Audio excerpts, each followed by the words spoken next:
Okay, so next frequently asked question is, why are young men suddenly needing testosterone? I mean, we are seeing that men are needing testosterone replacement at younger and younger ages. Why is this happening?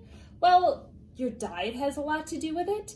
I mean, you need certain foods and nutrients to be able to produce your own hormones and to be able to have a healthy hormone response. So our diets aren't as good as they used to be, and we're just generally not getting the nutrition that we used to get. So we're seeing that hormonal decline sooner and sooner in younger and younger men.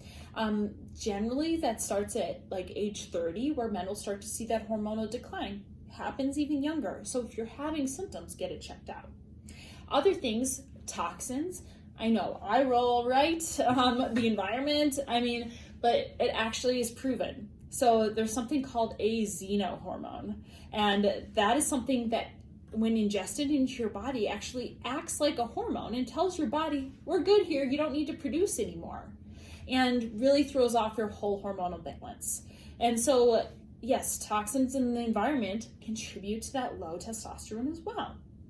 Now, a lot of these things are just unavoidable. I mean, you can try to keep a good diet, definitely is important for your testosterone level, but at the end of the day, it's going to be really hard to naturally keep those levels optimal as a man.